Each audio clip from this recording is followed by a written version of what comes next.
বুখারী শরীফের 6542 নম্বর হাদিস এবং সহিহ মুসলিম শরীফের 216 নম্বর হাদিস। একই হাদিস মুসনাদে আহমদ ইবনে হাম্বলের 15তম খণ্ডের 109 পৃষ্ঠার মধ্যে উল্লেখ হয়েছে। হাদিস নাম্বার 9202।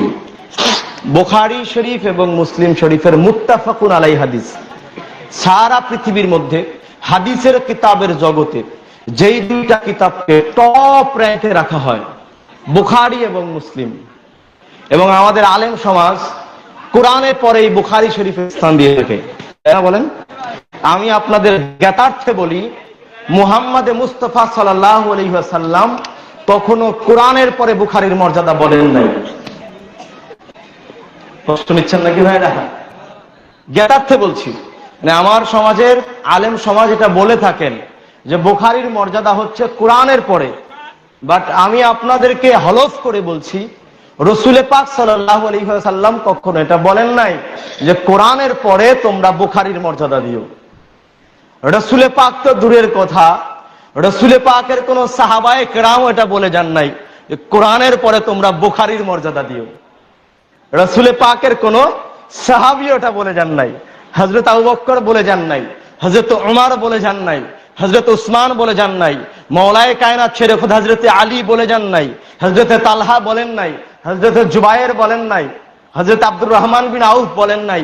আমার নবীর 1.25 লক্ষের অধিক সাহাবী ছিলেন, কোন একজন সাহাবী ওনার জবান দিয়ে কখনো বলেন নাই আল্লাহ তাআলা কোরআনের পরে বুখারীর মর্যাদা দিয়েছেন। বলবেন কিভাবে? কারণ সাহাবায়ে কেরামদের জামানাতে তো বুখারী লেখাই হয় নাই। কারণ বুখারী লেখাই হয় নাই।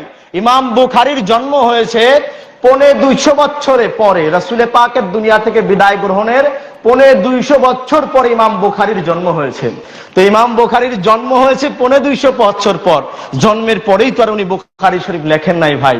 জন্মের পরে উনি বড় হয়েছেন, বালেগ হয়েছেন, শিক্ষা গ্রহণ করেছেন হয়তো বা 20, 25, 30 বছর পরে গিয়ে। তার মানে যদি গড় এভারেজ হিসাব বলি, আমার রাসূল সাল্লাল্লাহু আলাইহি ওয়াসাল্লামের ওনার হিজরতের পর থেকে, ওনার দুনিয়া থেকে পর্দা গ্রহণের পর থেকে প্রায় 200 বছর পরে গিয়ে বুখারী শরীফ লেখা হয়েছে। বুঝতে পারছেন ব্যাপারটা? তো রাসূল পাক বলেন নাই যে বুখারী কোরআনের পরে মর্যাদা, কোন সাহাবায়ে কেরাম বলেন নাই বুখারী কোরআনের পরে মর্যাদা, কোন তাবেঈ বলেন নাই বুখারী কোরআনের পরে মর্যাদা।